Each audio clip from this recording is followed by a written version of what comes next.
أعوذ بالله من الشيطان الرجيم بسم الله الرحمن الرحيم الحمد للہ رب العالمین والصلاة والسلام علی نبینا محمد وعلی آلہ وصحبہ اجمعین، اما بعد۔ آج کا درس عمدۃ الاحکام کی احادیث پہ ہے۔ بڑی عظیم الشان یہ کتاب ہے۔ اس کتاب میں کتاب کے مؤلف نے صحیح بخاری اور صحیح مسلم کی وہ احادیث جمع کر دی ہیں جن کا تعلق احکام سے ہے، یعنی کہ جن احادیث میں کہا جاتا ہے کہ یہ کام کرنا واجب ہے یا بہتر ہے یا جائز ہے یا حرام ہے یا مکروہ ہے، تو احکام کا تذکرہ ہوگا ان احادیث میں۔ عقیدے کا تذکرہ نہیں ہوگا، اخلاق کا تذکرہ نہیں ہوگا۔ ان احادیث کا تعلق احکام سے ہے اور انہیں کہا جاتا ہے فقہی احادیث۔ تو آج حدیث نمبر 38 اور اس کا باب ہے تیمم۔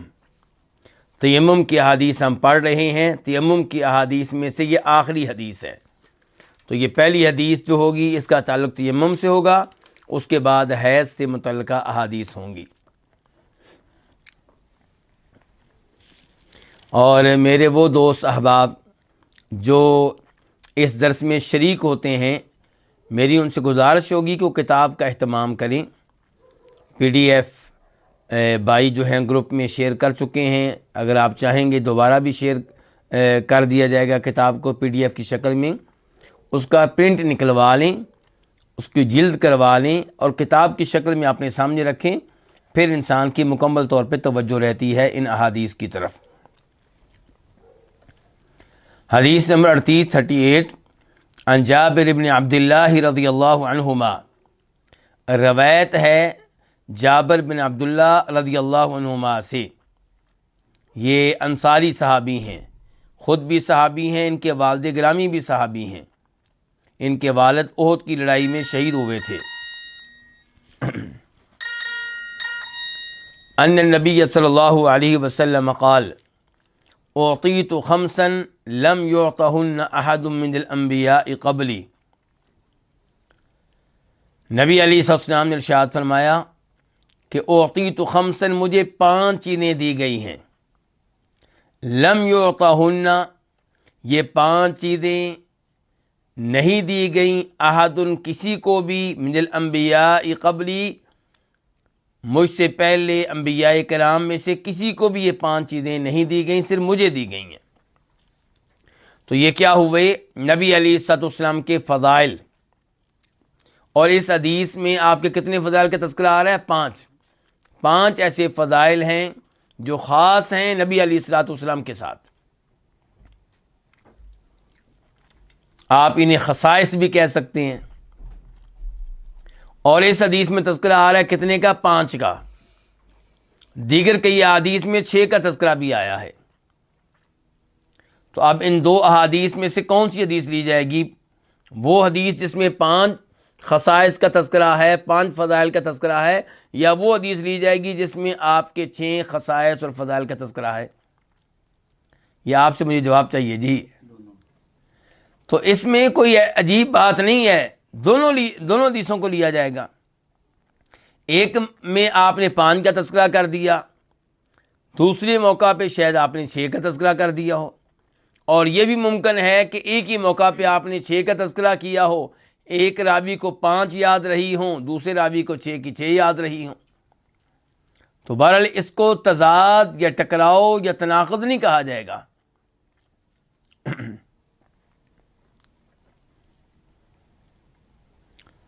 تو اعطیت خمسا، مجھے 5 چیزیں دی گئی ہیں، لم یعطہن، یہ 5 چیزیں نہیں دی گئیں، احد، کسی ایک کو، من الانبیاء قبلی، مجھ سے پہلے انبیاء کرام میں سے۔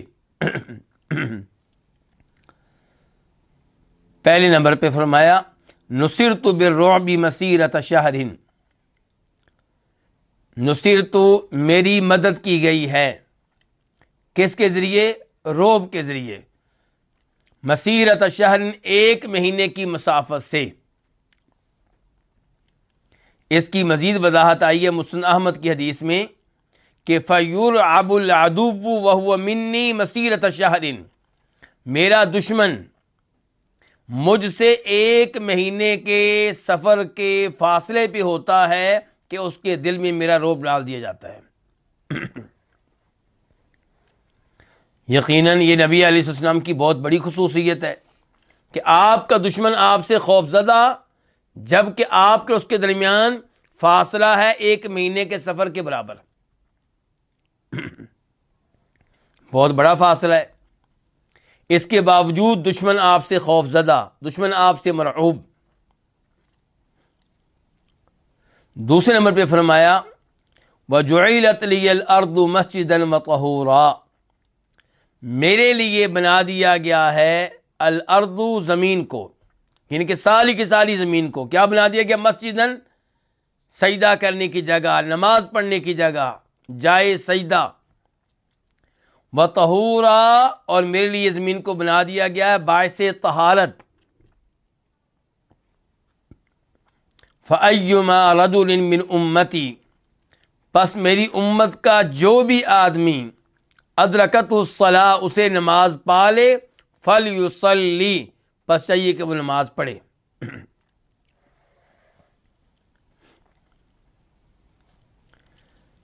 کیا پتہ چلا ان الفاظ سے کہ پہلے لوگ جو تھے وہ اللہ کی عبادت کیا کرتے تھے، نماز پڑھا کرتے تھے، کہاں؟ عبادت خانوں میں، چرچ میں جا کر، عیسائی اپنے عبادت خانے میں جا کر، یہودی اپنے عبادت خانے میں جا کر۔ نبی علیہ الصلوۃ والسلام کی باری آئی تو اللہ رب العزت نے کتنی بڑی سہولت دے دی ہے، نماز کا وقت جہاں پہ ہو جائے آپ کو عبادت خانہ تلاش کرنے کی ضرورت نہیں ہے، عبادت خانے میں جانے کی ضرورت نہیں ہے، ادھر ہی آپ نماز پڑھ لیں جہاں پہ آپ موجود ہیں۔ لیکن اگر مسجد قریب ہے تو مسجد میں جانا چاہیے، لیکن اگر مسجد قریب نہیں ہے تو آپ اس بات کے مکلف نہیں ہیں کہ آپ مسجد میں جائیں، آپ اسی جگہ نماز پڑھ سکتے ہیں۔ اور اس یہ بھی پتہ چلا کہ نماز قضا کرنے کی اجازت نہیں ہے، نماز کو نماز کے وقت سے لیٹ کرنے کی اجازت نہیں ہے، کیونکہ شریعت نے آپ کو سہولت دے دی ہے کہ آپ جہاں پہ ہیں وہیں پہ نماز پڑھ لیں۔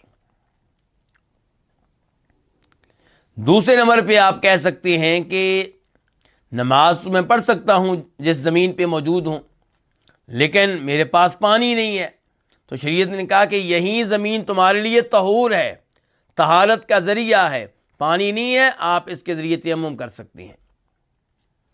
آپ بیمار ہیں، پانی استعمال کرنا آپ کے لیے مشکل ہے، نقصان دہ ہے، بیماری میں اضافہ ہوگا، تو آپ کو رخصت دی گئی ہے کہ آپ تیمم کر سکتے ہیں۔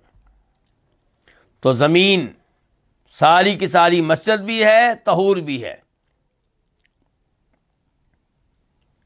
اور مزید وضاحت کے لیے یہاں پہ آپ کے الفاظ جو ایک اور حدیث میں آئے ہیں وہ ذکر کرنا چاہوں گا کہ وَجُعِلَتْ تُرْبَتُهَا لَنَا طَهُورًا، آپ فرماتے ہیں زمین کی مٹی ہمارے لیے باعث طہارت بنا دی گئی ہے، اِذَا لَمْ نَجِدِ الْمَاءَ، جب ہمیں پانی نہ ملے۔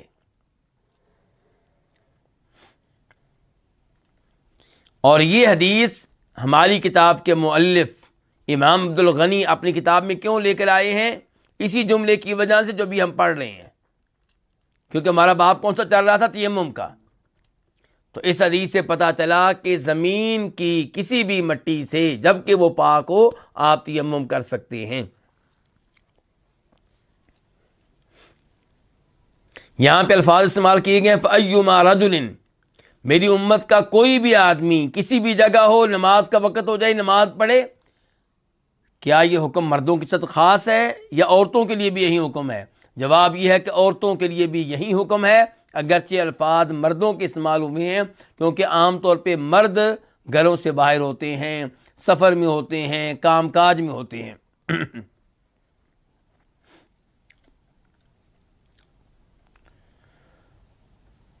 تیسرا جملہ اس حدیث کا، اور یہی تیسری خصوصیت ہے آپ علیہ الصلوۃ والسلام کی، اور آپ کے ذریعے یہ خصوصیت مل گئی کہ ان کو، آپ کی امت کو، وَأُحِلَّتْ لِيَ الْغَنَائِمُ وَلَمْ تَحِلَّ لِأَحَدٍ قَبْلِي، میرے لیے اموال غنیمت حلال کر دیے گئے۔ الغنائم جمع ہے کس کی؟ غنیمتن کی۔ میرے لیے اموال غنیمت حلال کر دیے گئے، ولم تحل، جبکہ یہ حلال نہیں تھے، لأحد، کسی کے لیے بھی، قبلی، مجھ سے پہلے۔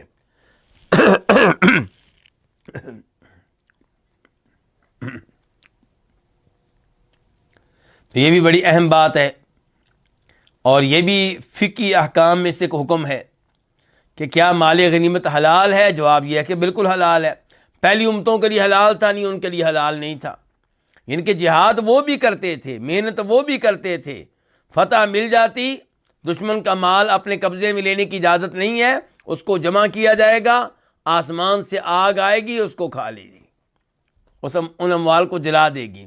اللہ نے کتنا بڑا انعام کیا امت محمد صلی اللہ علیہ وسلم پہ، جہاد کریں، یہ جہاد عبادت بھی ہے اور آپ لوگوں کے لیے بہترین رزق بھی ہے۔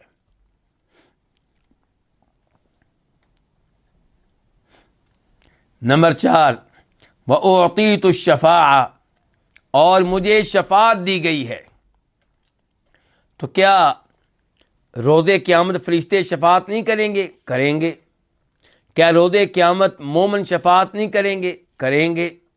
کیا روز قیامت دیگر انبیاء کرام علیہم السلام شفاعت نہیں کریں گے؟ بالکل کریں گے۔ لیکن ایک شفاعت وہ ہے جو آپ کے ساتھ خاص ہے، جو دیگر انبیاء کرام علیہم السلام کو نہیں ملے گی، اور وہ یہ کہ جب لوگ میدان حشر میں کھڑے ہوں گے، سورج بہت قریب ہوگا، اپنے اپنے گناہوں کے مطابق پسینے میں ڈوبے ہوئے ہوں گے، تب لوگ آئیں گے آدم علیہ السلام کے پاس کہ آپ شفاعت کیجئے تاکہ ہمارا حساب شروع ہو۔ وہ شفاعت کرنے سے معذرت کر لیں گے، ابراہیم علیہ السلام معذرت کر لیں گے، نوح علیہ السلام معذرت کر لیں گے، موسیٰ علیہ السلام معذرت کر لیں گے، عیسیٰ علیہ السلام معذرت کر لیں گے، پھر معاملہ پہنچے گا ہمارے نبی جناب محمد صلی اللہ علیہ وسلم تک، اور آپ کہیں گے کہ میں شفاعت کروں گا، اور اس کے لیے آپ اللہ کے عرش کے نیچے سجدے میں پڑ جائیں گے، اللہ کی حمد و ثنا بیان کریں گے، کرتے ہی رہیں گے، یہ طویل ترین سجدہ ہوگا، پھر آپ سے کہا جائے گا سر اٹھائیے، شفاعت کیجیے، آپ کی شفاعت مانی جائے گی۔ تو یہ ہے شفاعت عظمیٰ، سب سے بڑی شفاعت۔ یہ وہ شفاعت ہے جس کی وجہ سے کہا جاتا ہے کہ آپ کو مقام محمود پہ فائز کیا جائے گا۔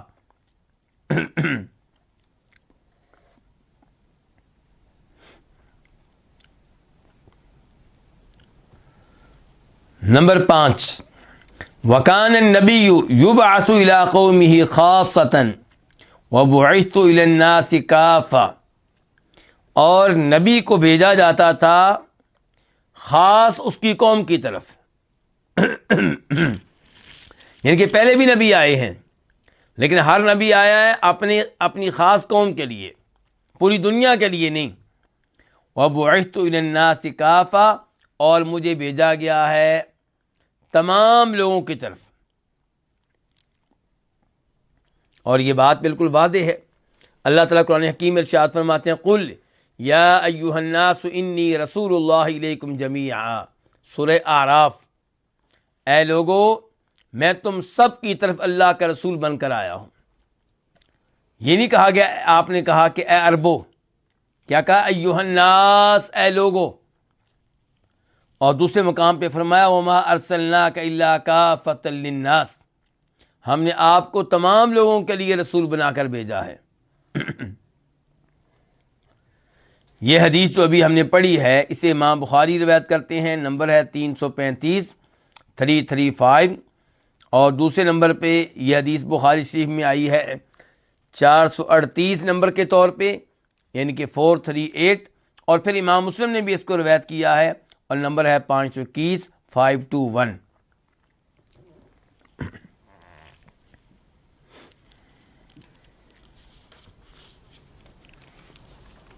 یہ جو الفاظ آئے ہیں اس حدیث میں، وَبُعِثْتُ إِلَى النَّاسِ كَافَّةً، مجھے تمام لوگوں کے لیے رسول بنا کر بھیجا گیا ہے، یہ بخاری شریف کے الفاظ ہیں، اور مسلم شریف میں ان الفاظ کی جگہ پہ یہ الفاظ آئے ہیں وَبُعِثْتُ إِلَىٰ كُلِّ أَحْمَرَ وَأَسْوَدَ، اور مجھے ہر گورے اور ہر کالے کے لیے نبی بنا کر بھیجا گیا ہے.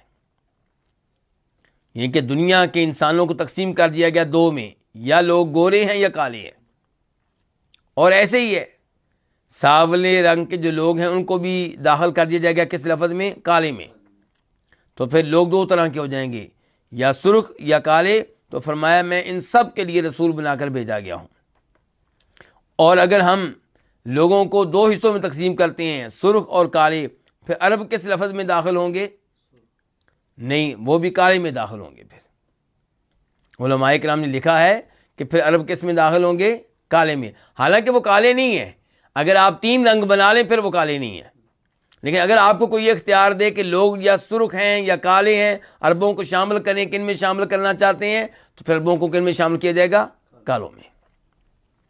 اور یہاں پہ میں یہ بھی بتا دوں، بات سے بات یاد آتی ہے کہ بنی ہاشم قریشی جو نبی علیہ السلام کا خاندان ہے، ان کا بنیادی رنگ کیا ہے؟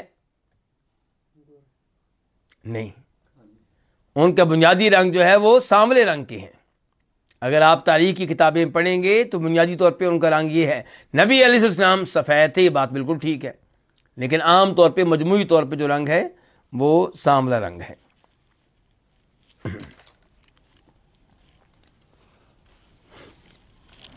اس حدیث سے کیا کیا مسائل معلوم ہوئے؟ پتہ چلا کہ ہمارے نبی علیہ الصلوۃ والسلام دیگر انبیاء کرام علیہ الصلوۃ والسلام سے افضل ہیں، اور آپ کی امت دیگر نبیوں کی امتوں سے افضل ہے. نمبر 2، یہ پتہ چلا کہ اللہ تعالیٰ کی نعمتوں کا تذکرہ کرنا بہت اچھی بات ہے، لیکن اللہ کی نعمتوں کا تذکرہ کریں اللہ کا شکر ادا کرنے کے انداز میں، اس لیے نہیں کہ آپ اپنی تعریفیں کر رہے ہوں. اللہ کی نعمتوں کا تذکرہ کریں اللہ کی عظمت بیان کرنے کے لیے، اللہ کا کمال بیان کرنے کے لیے، اللہ کی خوبیاں بیان کرنے کے لیے، اللہ کی حمد بیان کرنے کے لیے. لوگ آج کل کیا کرتے ہیں؟ کہتے ہیں جی وہ اما بنعمت ربک فحدث، کہ اللہ تعالیٰ کہتے ہیں اپنے رب کی نعمتوں کا تذکرہ کرو، اور پھر رب کی نعمتوں کا تذکرہ کرنا شروع ہو جاتے ہیں. انداز کیا ہوتا ہے؟ اپنے کمالات بتا رہے ہیں کہ میں ایسا ہوں، میں نے یہ کیا، میں نے وہ کیا، میں نے یہ تمغہ جیتا، میں نے یہ اعزاز حاصل کیا، میں نے یہ ایوارڈ حاصل کیا. نہیں، اس ایسے یہ مقصود نہیں ہے. اس ایسے مقصود یہ کہ اما بنعمت ربک فحدث، اپنے رب کے انعامات کا تذکرہ کریں. اس میں مقصد کیا ہوگا؟ رب کی عظمت کا بیان، رب کے فضل کا بیان، رب کے کمال کا بیان، رب کی رحمتوں کا بیان، کہ اللہ نے میرے اوپر یہ بھی رحمت کی، یہ بھی فضل کیا، یہ بھی انعام کیا، یہ بھی احسان کیا، یعنی کہ میں اس قابل نہیں تھا.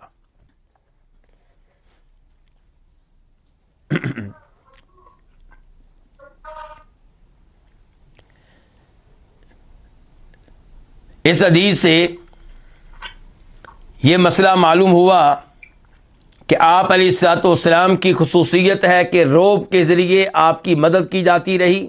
یعنی کہ جب بھی آپ نے جنگ کرنا ہوتی تھی تو دشمن کے دل میں پہلے ہی روب ہوتا تھا، تو یہ اللہ تعالیٰ کی طرف سے آپ کی تائید تھی، آپ کی مدد تھی.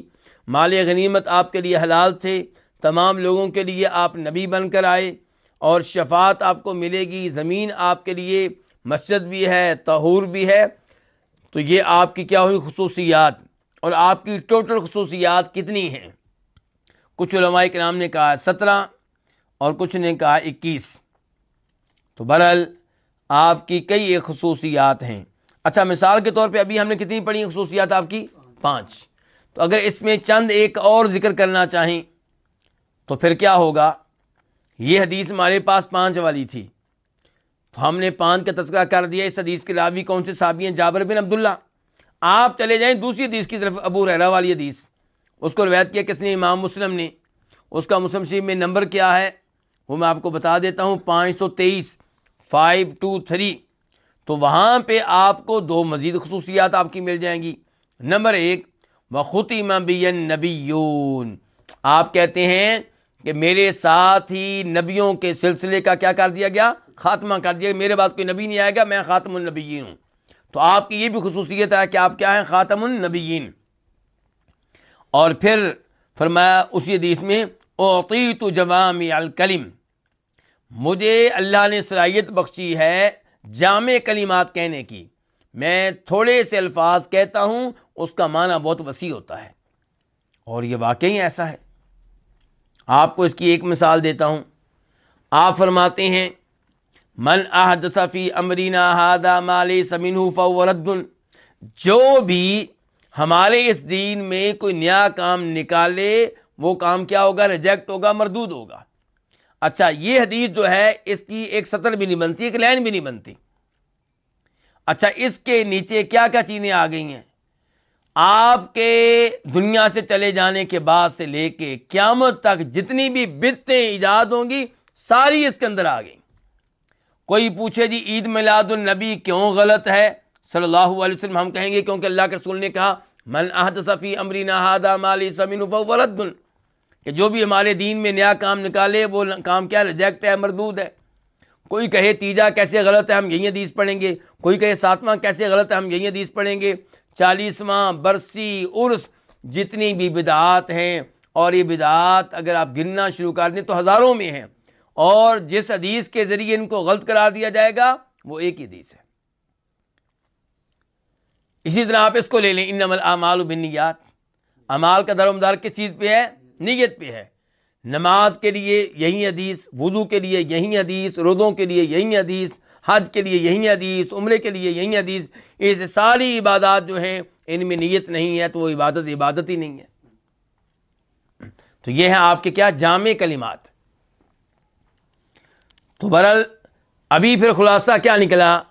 ان دو حدیثوں کے ذریعے ہم نے کتنی آپ کی خصوصیات پڑھ لی ہیں؟ 7۔ ایک میں تذکرہ آیا 5 کا، دوسری میں 6 کا، تو یہ تو 11 بننی چاہیے تھی۔ کیوں جی؟ نہیں، ایسا نہیں ہوا۔ ایک حدیث میں آیا 5 کا تذکرہ، دوسری میں 6 کا آیا ہے، لیکن 6 میں سے 2 وہ ہیں جو اس حدیث سے مختلف ہیں، 4 وہی جو اس حدیث میں آئی ہیں۔ مثلا یہ جو 5 والی حدیث ہے اس میں شفاعت کا تذکرہ آیا ہے، 6 والی میں شفاعت کا تذکرہ نہیں ہے، اس میں ختم نبوت کا تذکرہ ہے اور جامع کلمات کہنے کا تذکرہ ہے۔ تو ٹوٹل کتنی ہوگی بہرحال؟ 7۔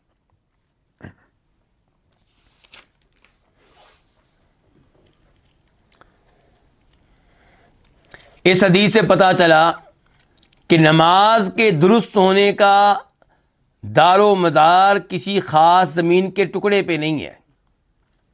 آپ کسی بھی پاک جگہ پہ کھڑے ہو کے نماز پڑھیں، آپ کی نماز کیا ہوگی؟ درست ہوگی۔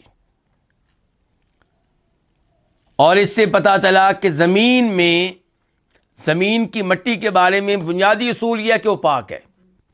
آپ کسی بھی جگہ کھڑے ہو کے نماز پڑھ سکتے ہیں اور تیمم کر سکتے ہیں۔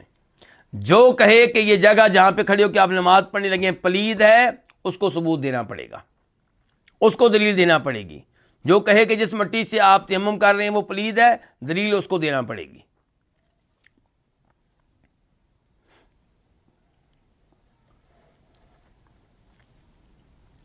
اس سے پتہ چلا کہ دین اسلام انٹرنیشنل دین ہے، بہت عظیم دین ہے۔ اس کے احکام آپ دیکھ لیں۔ اب وضو کا تعلق پانی سے ہے، اور پانی تقریباً ہر جگہ موجود ہے، پانی نہ ملے تو مٹی ہر جگہ موجود ہے۔ اور نماز آپ نے پڑھنی ہے تو شریعت نے کوئی خاص جگہ نہیں بتائی، کیا کہا ہے؟ زمین پہ نماز پڑھنی، کہیں پہ بھی پڑھ لیں آپ۔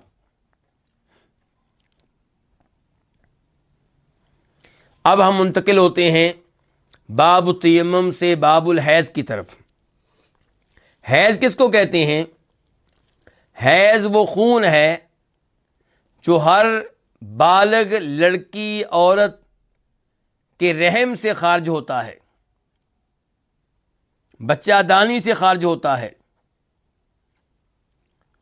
اور یہی خون جب حمل ٹھہر جاتا ہے تو بچے کی غذا بن جاتا ہے۔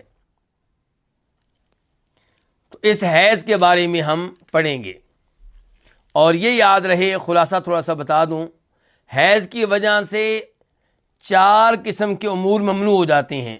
نمبر 1، نماز۔ حیض کی حالت میں عورت کو نماز پڑھنے کی اجازت نہیں ہے۔ حیض کی حالت میں عورت کو روزے رکھنے کی اجازت نہیں ہے۔ نمبر 3، حیض کی حالت میں خامند کے ساتھ باقاعدہ جماع کرنا اس کی اجازت نہیں ہے، یعنی کہ دیگر تعلقات خامند کے ساتھ قائم کیے جا سکتے ہیں، اس کے ساتھ لیٹا جا سکتا ہے، دیگر تعلقات قائم کیے جا سکتے ہیں، لیکن جمع کرنے کی اجازت نہیں ہے۔ نمبر 4، حیض کی حالت میں طواف کرنے کی اجازت نہیں ہے۔ میں نے یہ نہیں کہا عمرہ کرنے کی اجازت نہیں، کیا کہہ رہا ہوں؟ طواف بس۔ میں یہ بھی نہیں کہہ رہا کہ صفا مروہ کی صحیح کرنے کی اجازت نہیں، کیا کہہ رہا ہوں؟ صرف طواف۔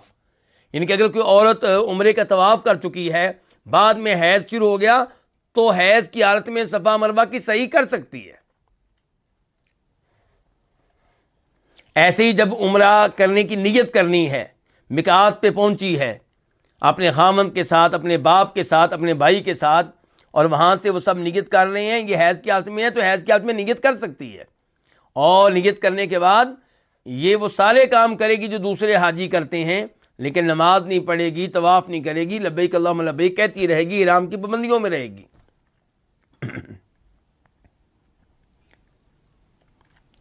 اچھا، اب حیض کی حالت میں کیا اللہ کا ذکر ممنوع ہے؟ نہیں، اللہ کا ذکر کریں، بلکہ اور زیادہ کرنا چاہیے عورت کو حیض کی حالت میں، کیونکہ جب یہ حیض کی حالت میں ہے، خطرہ ہے کہ کہیں شیطان اس کو تنگ نہ کریں، جن شیطان اس کو تنگ نہ کریں، کیونکہ اس کی حالت ایسی ہے۔ اس حالت میں اذکار کا زیادہ اہتمام ہونا چاہیے، صبح و شام کے اذکار کیے جائیں،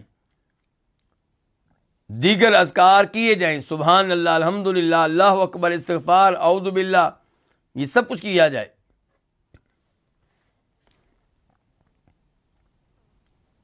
کیا حیض کی حالت میں قرآن کی تلاوت بھی کی جا سکتی ہے؟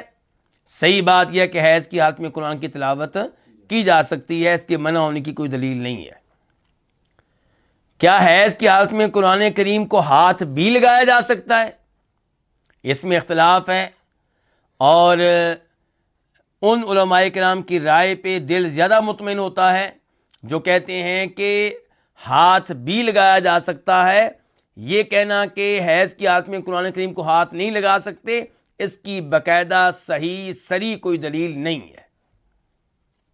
البتہ اگر کوئی عورت احتیاط کر لے، دستانے پہن کے ہاتھ لگا لے، اچھی بات ہے، موبائل سے پڑھ لے تو اور اچھی بات ہے، لیکن اس وجہ سے قرآن کی تلاوت نہ کرنا کہ میں حیض کی حالت میں ہوں، یہ کوئی عقل مندی نہیں ہے۔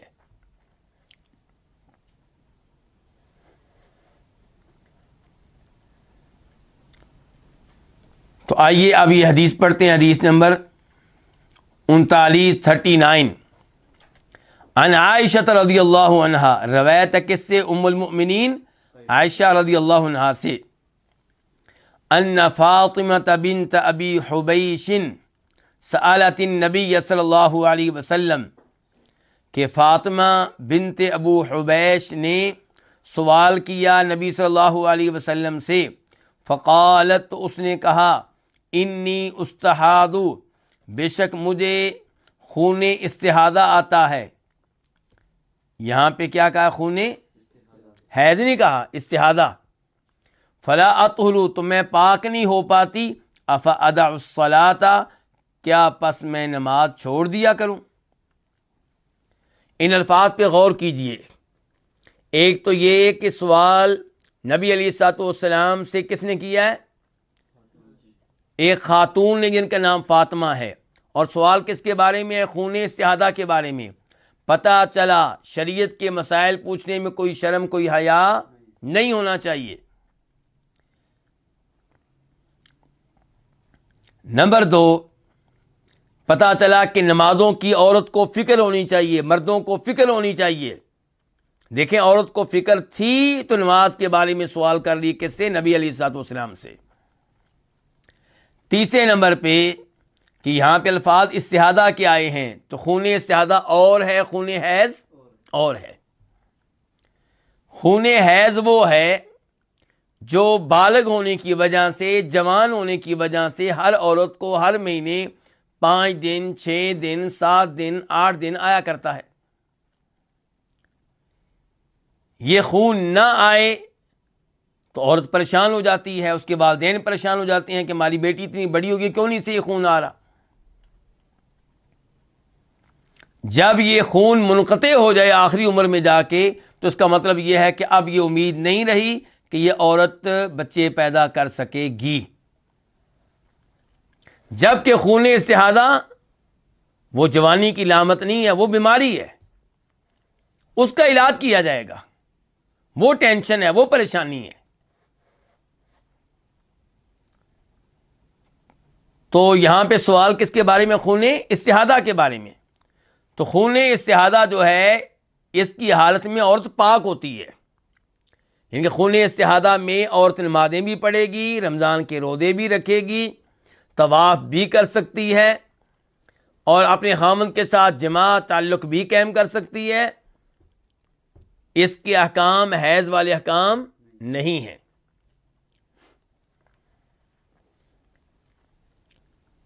تو یہ جو ہوتا ہے خون، یہ حیض کے خون کے ایام کے علاوہ خون آتا ہے۔ اور فرق بتا دوں دونوں خونوں میں، حیض کے خون میں اور استحاضہ کے خون میں۔ حیض کا خون جو ہوگا وہ بدبودار ہوگا، نمبر 2 تھوڑا سا موٹا ہوگا، نمبر 3 سیاہی مائل ہوگا تو سرخ لیکن سیاہی مائل، کالا۔ جبکہ استحاضہ کا خون یہ سرخی مائل ہوگا، زردی مائل ہوگا، سیاہی مائل نہیں ہوگا۔ نمبر 2 باریک ہوگا، پتلا ہوگا حیض کے خون کے مقابلے میں۔ نمبر 3 اس میں بدبو نہیں ہوگی۔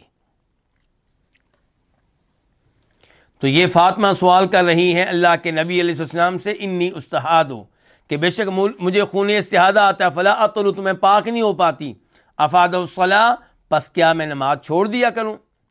قال لا، آپ علیہ السلام نے فرمایا نہیں، نماز نہیں چھوڑنی۔ ان ذالک عرق، بے شک یہ ایک رگ ہے، یہ حیض کا خون نہیں ہے، یہ تو رگ پھٹی ہے، ایک تو ایک رگ سے آ رہا ہے۔ ان ذالک عرق، اور دیگر حدیث میں آتا ہے اس رگ کا نام عاذل۔ اور علماء کرام نے واضح کیا ہے کہ خون حیض رحم کی گہرائی سے آتا ہے، اس کے دور والے حصے سے آتا ہے، اس کو اوپر والے حصے سے آتا ہے، جبکہ خون استحاضہ رحم کی نچلے حصے سے آتا ہے، قریب والے حصے سے آتا ہے۔ تو ان ذالک عرق، بے شک یہ ایک رگ ہے، ولکن دعی الصلاۃ قدر الایام التي كنت تحیدین فیہا ثم اغتسلی وصلی، لیکن تم نماز چھوڑا کرو، دعی چھوڑا کرو، دع مذکر کو کیا کہتے ہیں؟ مرد کو دع چھوڑ دے، یا عورت ہے تو کیا دعی، تو چھوڑا کر نماز کو، قدر ایام ان ایام کی مقدار میں، التی کنتی تحیدین فیہا جن ایام میں تجھے حیض کا خون آیا کرتا تھا، ثم اغتسلی پھر غسل کرو، وصلی اور نمازیں پڑھو۔ یہاں پہ ذرا غور کیجئے گا، یعنی کہ حیض کا خون ایک عورت کو آتا ہے ہر مہینے کتنے 7 دن مثال کے طور پہ، اب اسے شروع ہو گیا خون استحاضہ، تو آپ بتا رہے ہیں کہ تجھے پتا ہے کہ تجھے پہلے خون حیض کتنے دن آتا تھا، 5 دن یا 6 دن یا 7 دن، تو اب جب خون استحاضہ شروع ہو چکا ہے تو اتنے دن تو حیض شمار کر جتنے دن تو پہلے شمار کیا کرتی تھی۔ پہلے مثال کے طور پہ تیرے دن کتنے تھے؟ 7، اب 8ویں دن کو کیا شمار کر لے؟ خون استحاضہ۔ تو 7 دن جب گزر جائیں تو پھر غسل کرنا ہے اور اس کے بعد نمازیں شروع کر دینی ہے۔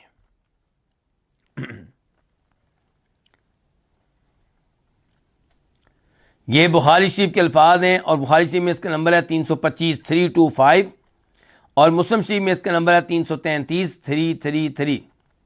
وفی روایت، اور ایک روایت میں ہے کہ ولیس بالحیضہ، آپ نے فرمایا یہ حیض نہیں ہے، یہ رگ ہے، یہ حیض نہیں ہے۔ فاذا اقبلت الحیضۃ، پس جب حیض کا خون آئے، فترک الصلاۃ، تو تو نماز کو ترک کر دیا کر، چھوڑ دیا کر۔ فاذا ذهب قدرها، جب ان کی مقدار جاتی رہے، کس کی؟ حیض کی، حیض کے وقت کی مقدار، حیض کے ایام کی مقدار چلی جائے، فاغسلی عنک الدم، تو اپنے آپ سے خون کو دھو لو، وصلی اور نماز شروع کر دو۔ کیا مطلب؟ یعنی کہ حیض کے خون کے ایام مثال کے طور پہ کتنے تھے آپ کے؟ 7 دن، 7 دن کے بعد غسل کرو، اس کے بعد نمازیں پڑھنی ہے، البتہ ہر نماز سے پہلے جب وضو کرنا ہے تو استنجا کرنا ہے اور جو خون استحاضہ جسم پہ لگا اس کو صاف کرنا ہے.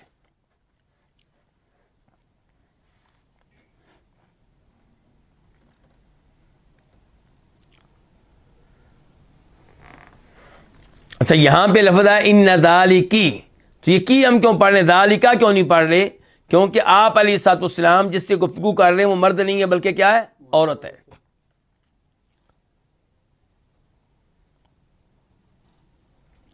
دیگر الفاظ کے اوپر گفتگو ہو چکی ہے. اب ہم دیکھتے ہیں کہ اس حدیث سے کیا کیا مسائل معلوم ہوئے. نمبر 1، پتہ چلا کہ خون استحاضہ اور خون حیض کے درمیان کیا ہے؟ فرق ہے. اور پتہ چلا کہ حیض کا خون جو ہے اس کا خاص وقت ہوتا ہے اور استحاضہ کے خون کا کچھ پتہ نہیں چلتا. نمبر 2، یہ پتہ چلا کہ خون استحاضہ نماز پڑھنے میں رکاوٹ نہیں ہے، دیگر عبادات کی ادائیگی میں رکاوٹ نہیں ہے، جبکہ حیض کا خون رکاوٹ ہے طواف کرنے میں، نماز پڑھنے میں، روزے رکھنے میں. نمبر 3، یہ پتہ چلا کہ حیض کا خون نماز میں رکاوٹ ہے اور اس کی قضا نہیں ہے. اور علماء کرام نے ذکر کیا ہے کہ تقریباً اس بات پہ امت کا اتفاق ہے کہ حیض کے ایام میں چھوڑی ہوئی نمازیں ان کی بعد میں قضا نہیں دی جائے گی، البتہ روزوں کی قضا دی جائے گی. اختلاف اگر کسی نے کیا ہے نماز کے مسئلے میں تو خوارج نے کیا، خارجیوں نے.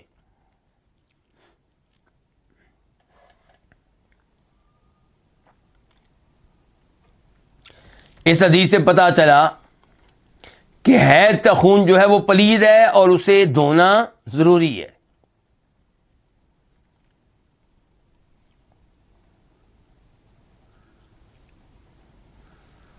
اب ہم بڑھتے ہیں حدیث نمبر 40 کی طرف. یعنی کہ حدیث نمبر 40 عن عائشہ رضی اللہ عنہا، روایت ام المؤمنین عائشہ رضی اللہ عنہا سے، ان ام حبیبۃ استحیضت 7 سنین، کہ بے شک ام حبیبہ کو خون استحاضہ آتا رہا کتنے سال؟ 7 سال. ام حبیبہ بنت جحش عبد الرحمن بن عوف کی وائف تھیں. زینب بنت جحش جو ہماری ماں ہے، ام المؤمنین ہے، ان کی بہن. ان کی ایک اور بہن کا نام ہے حمنہ بنت جحش. تو ام حبیبہ جو تھیں انہیں خون استحاضہ آتا رہا کتنے سال؟ 7 سال. یہ ام حبیبہ صحابیہ ہیں، یہ صحابیہ نہیں ہیں؟ صحابیہ ہیں. کون ہیں؟ صحابیہ ہیں. اور صحابی کی وائف ہیں کس کی؟ عبد الرحمن بن عوف رضی اللہ عنہ کی. اور صحابیہ کی بہن ہے کس کی؟ زینب بنت جحش کی. نبی علیہ السلام کی کیا لگی؟ آپ لوگ میرے ساتھ ہی ہیں، کیا لگی پھر بتائیں؟ سالی ہو گئی.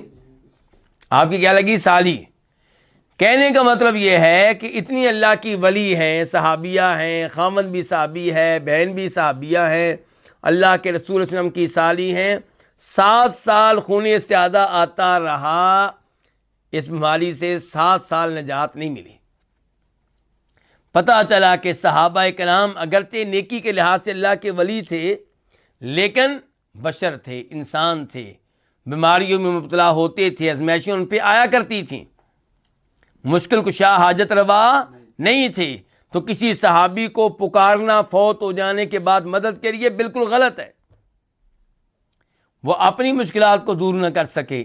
امیر المومنین جناب علی کو ایک دنیا مدد کے لیے پکارتی ہے، کیا کہتے ہیں؟ یا علی مدد. جبکہ جناب علی خود اپنے آپ کو شہید ہونے سے بچا نہیں سکے، اپنے بیٹے حسین رضی اللہ عنہ کو اپنے فوت ہونے کے بعد شہادت سے بچا نہیں سکے. تو یہ ام حبیبہ کو خون استحاضہ آتا رہا 7 سال. فسألت رسول اللہ صلی اللہ علیہ وسلم عن ذلک، انہوں نے سوال کیا رسول اللہ صلی اللہ علیہ وسلم سے عن ذلک، اس بارے میں. فأمرها ان تغتسل، تو آپ نے ان کو حکم دیا کہ وہ غسل کریں. فکانت تغتسل لکل صلاۃ، تو وہ غسل کیا کرتی تھی ہر نماز کے لیے. اس حدیث کو روایت کی امام بخاری نے، نمبر ہے 327 327 اور امام مسلم نے، اور نمبر ہے 334 334. اچھا، یہ ہے ام حبیبہ. پچھلی حدیث میں جن کو خون استحاضہ آتا تھا وہ کون تھی؟ فاطمہ بنت ابی حبیش. اور اب کون ہے؟ ام حبیبہ. اور ان کو 7 سال آتا رہا. انہوں نے جب سوال کیا تو اللہ کے رسول نے کیا کہا تھا؟ دیگر حدیث میں وضاحت آئی ہے. آپ نے کہا تھا ام کو تھی قدر ما کان تحبسک حیضتک، جتنے دن تیرا خون حیض تجھے نماز پڑھنے سے روکے رکھتا تھا اتنے دن تو ٹھہری رہنا، انتظار کرتی رہنا. ثم اغتسلی، پھر غسل کر لینا، وصلی، اور نمازیں شروع کر دینا. تو یہاں پہ بھی یہی ہے جو ہمارے پاس الفاظ ہیں کہ آپ نے حکم دیا کہ غسل کر لو، لیکن اس کے بعد سیدہ عائشہ کہتی وہ ہر نماز کے لیے غسل کرتی تھی. تو کیا استحاضہ والی عورت ہر نماز کے لیے غسل کرے گی؟ جواب یہ ہے کہ یہ اس کے اوپر واجب نہیں ہے. واجب ایک ہی غسل ہے. کب؟ جب حیض سے فارغ ہوگی تو غسل کر لے. خون استحاضہ کی وجہ سے وضو کیا جائے گا، استنجا کیا جائے گا، اس کو صاف کیا جائے گا، لیکن اس کی وجہ سے غسل واجب نہیں ہوتا. تو پھر یہ ام حبیبہ کیوں کرتی تھیں؟ ظاہر ہے کہ غسل کرنا زیادہ بہتر ہے، تو انہوں نے اختیار کیا اس عمل کو جو زیادہ بہتر ہے. لیکن آپ نے ہر نماز کے لیے غسل کو واجب قرار نہیں دیا. امام مسلم روایت کرتے ہیں، لیث بن سعد سے، بہت بڑے محدث ہیں، بہت بڑے امام ہیں، کہتے ہیں کہ ابن شہاب زہری نے یہ تذکرہ نہیں کیا اس بات کا کہ اللہ کے رسول نے ام حبیبہ کو حکم دیا ہو کہ وہ ہر نماز کے لیے غسل کریں، لیکن یہ وہ کام ہے جو وہ اپنی مرضی سے بذات خود کیا کرتی تھی.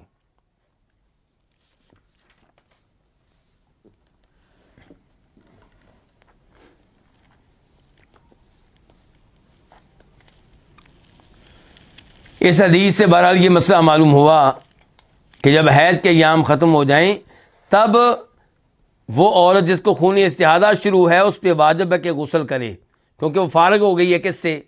خون حیض سے. اور غسل کر کے نمازیں شروع کرے. رمضان کا مہینہ ہے تو روزے رکھے. حدیث نمبر 4141 عن عائشہ رضی اللہ عنہا قالت، روایت ام المؤمنین عائشہ رضی اللہ عنہ سے، وہ کہتی ہیں کنت اغتسل انا ورسول اللہ صلی اللہ علیہ وسلم من اناء واحد، میں اور اللہ کے رسول علیہ السلام غسل کیا کرتے تھے ایک ہی برتن سے. یعنی کہ سیدہ عائشہ اور نبی علیہ السلام ایک ساتھ غسل کیا کرتے تھے اور ایک ہی برتن سے. کلانا جنوبن، فرماتی ہیں کہ ہم دونوں حالتیں جنابت میں ہوتے تھے. فکان یأمرنی، تو آپ مجھے حکم دیتے، فاتزر، تو میں ازار باندھ لیتی. ازار کس کو کہتے ہیں؟ یعنی کہ ازار اس چادر کو کہتے ہیں جو ہم شلوار کی جگہ پہ اس زمانے میں لوگ استعمال کیا کرتے تھے. اور ایک لفظ ہوتا ہے ردا، یہ اوپر والی چادر کو کہتے ہیں جو اس زمانے کے لوگ قمیض کی جگہ پہ استعمال کرتے تھے. تو پیٹ وغیرہ کے اوپر جو چادر پہنی جاتی ہے اس کو کیا کہتے ہیں؟ ردا. اور جو ٹانگوں میں پہنی جاتی ہے اس کو کیا کہتے ہیں؟ ازار، تہ بند. تو سیدہ عائشہ کہتی ہیں کہ آپ مجھے حکم دیتے تھے فاتزر، تو میں ازار باندھ لیتی، تہ بند باندھ لیتی. کس حالت میں؟ حیض کی حالت میں.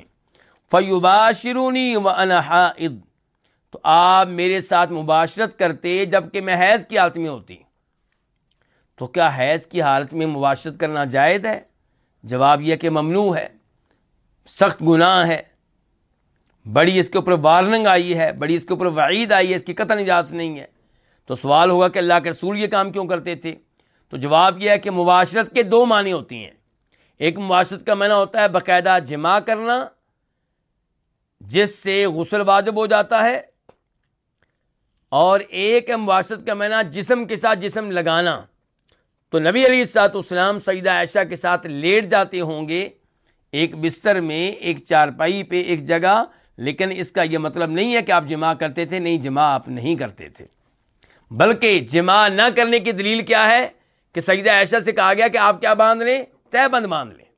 اس کا مطلب ہے کہ جماع نہیں ہوگا.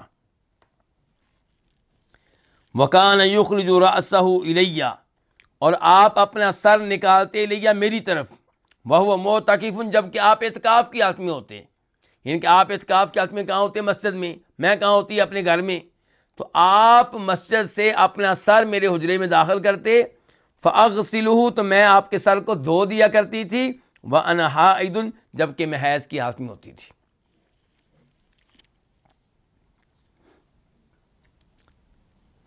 تو اس حدیث سے کیا کیا مسائل معلوم ہوئے؟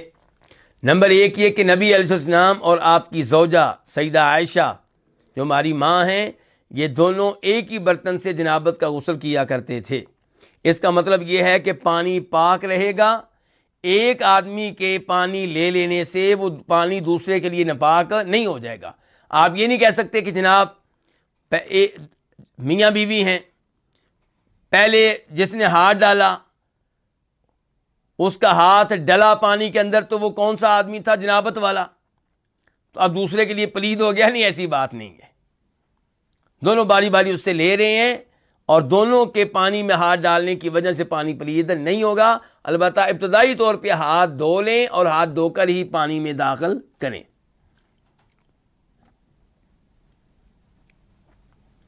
دوسرے نمبر پہ اس حدیث سے پتہ چلا کہ اسلام بہت خوبصورت دین ہے، اور اسلام عورتوں سے نفرت کرنا نہیں سکھاتا۔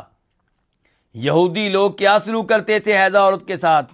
اس کے ساتھ بیٹھ کے کھانا نہیں کھاتے تھے، اس کے ساتھ لیٹا نہیں کرتے تھے، خاوند بیوی کے ساتھ لیٹنے سے انکار کر دیا کرتا تھا جب کہ وہ حیض کی حالت میں ہو۔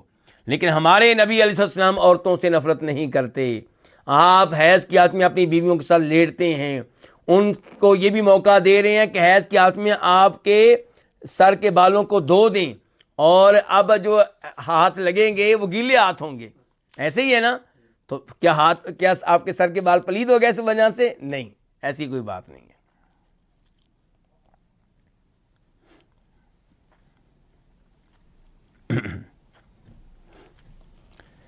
اس حدیث سے پتہ چلا کہ میاں بیوی بحالت جنابت ایک برتن سے غسل کر سکتے ہیں۔ اس سے پتہ چلا کہ خاوند بیوی کے ساتھ لیٹ سکتا ہے، بس جو اس کی بنیادی شرمگاہ ہے وہاں پہ تعلق قائم نہیں کر سکتا۔ نمبر 3 یہ پتہ چلا کہ بہتر ہوگا ایسی صورتحال میں عورت کوئی کپڑا سختی سے اپنی شرمگاہ پہ باندھ لے تاکہ وہاں سے بچا جا سکے۔ چوتھے نمبر پہ پتہ چلا کہ ان اسباب سے بھی دور رہنا چاہیے جن اسباب کو اختیار کرنے سے آپ کل حرام میں واقع ہو سکتے ہیں۔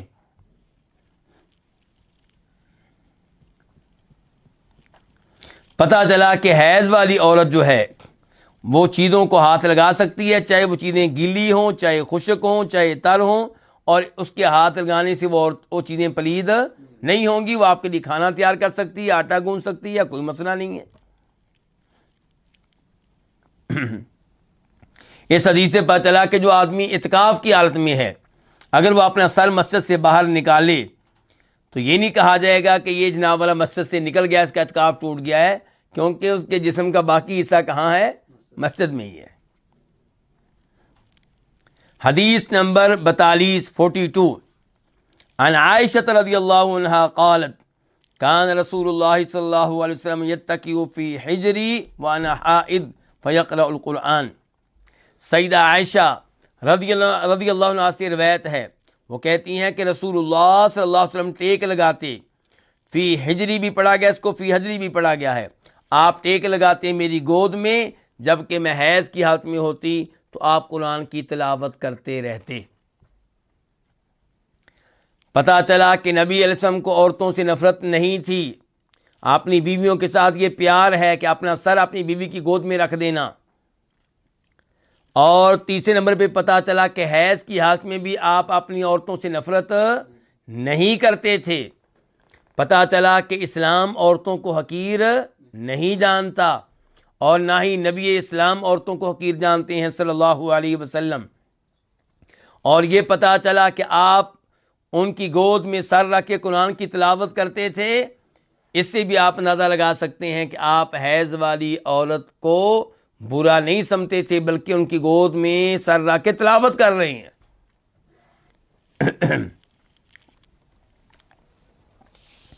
اس حدیث کو روایت کی امام بخاری نے، نمبر ہے 297 297 اور نمبر ہے 7549 7549، اور مسلم شریف میں بھی حدیث آئی ہے اور نمبر ہے 301 301۔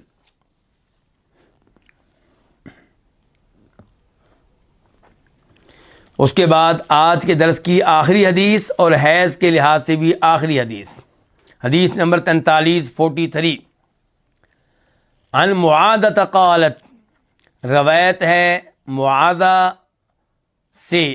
یہ معاذہ کون ہے؟ معاذہ بنت عبداللہ العدویہ، یعنی کہ ان کے والد کا نام ہے عبداللہ۔ کہتی ہیں کہ سألت عائشہ رضی اللہ عنہا، میں نے سوال کیا سیدہ عائشہ رضی اللہ عنہا سے، فقلت، تو میں نے کہا، ما بال الحائض تقضی الصوم ولا تقضی الصلاۃ، حیضہ عورت کا کیا حال ہے کہ یہ نمازوں کی قضا دیتی ہے، یہ روزوں کی قضا دیتی ہے اور نماز کی قضا نہیں دیتی، یہ فرق کیوں ہے؟ حیض کی حالت میں نمازیں بھی چھوڑیں، روزے بھی چھوڑے، روزوں کی قضا دیتی ہے، نمازوں کی قضا نہیں دیتی۔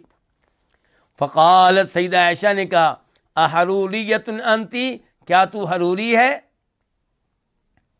فقلت، تو میں نے کہا، لست بحروریہ، میں قطعی طور پہ حروری نہیں ہوں، ولکنی اسأل، لیکن میں سوال پوچھ رہی ہوں، میں علم لینا چاہتی ہوں۔ فقالت، سیدہ عائشہ نے کہا، کان یصیبنا ذالک، ہمیں یہ پہنچا کرتا تھا، یہ کیا؟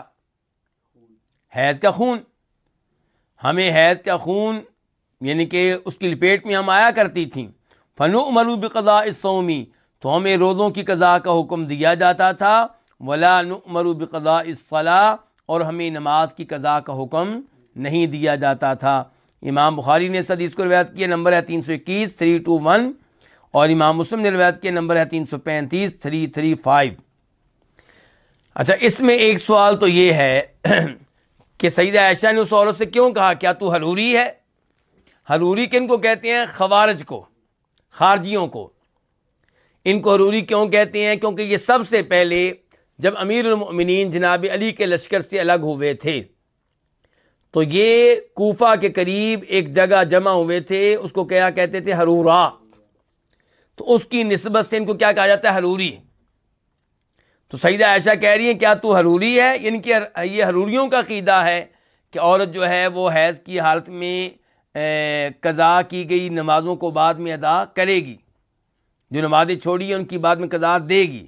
یہ تو حروریوں کا عقیدہ ہے۔ کیا تو حروری ہے؟ کہا نہیں سیدہ، میں حروری بالکل نہیں ہوں، میرا ان کے عقائد سے کوئی تعلق نہیں ہے، میں تو علم لینے کے لیے سوال کر رہی ہوں۔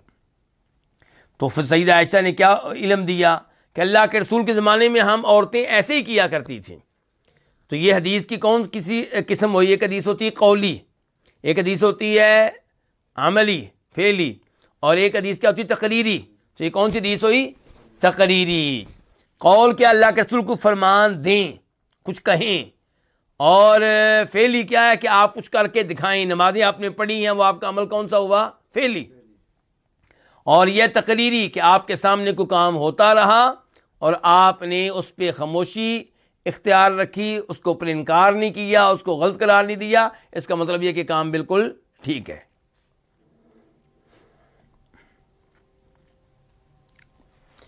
اس میں حکمت کیا ہے کہ ایک کی قضا دی جا رہی، دوسری چیز کی قضا نہیں دی جا رہی؟ حکمت ہر ایک کو سمجھا رہی ہے کہ روزے تو محدود ہیں، 4 5 6 7، اور نمازیں ایک دن میں کتنی ہوتی ہیں؟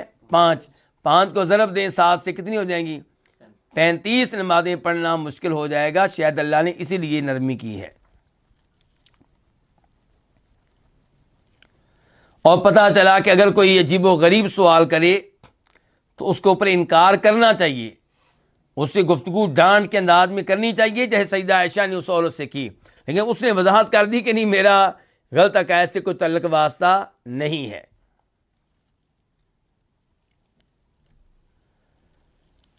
تو یہ تھے جی حیض سے متعلقہ مسائل۔ اللہ رب العزت سے دعا ہے کہ اللہ تعالیٰ ہمیں قرآن و حدیث سمجھنے کی توفیق عنایت فرمائے، اور اللہ تعالیٰ دین کے تعلق سے ہر طرح کی اخطاء سے اور غلطیوں سے محفوظ رکھے۔ یہیں پہ آج کے درس کا اختتام کرتے ہیں۔ آپ میں سے کسی کا سوال ہو تو وہ آپ لوگ بھیج سکتے ہیں۔ بارک اللہ فیکم۔ انشاءاللہ آئندہ درس میں آغاز ہوگا کتاب الصلاۃ، نماز کی احادیث سے۔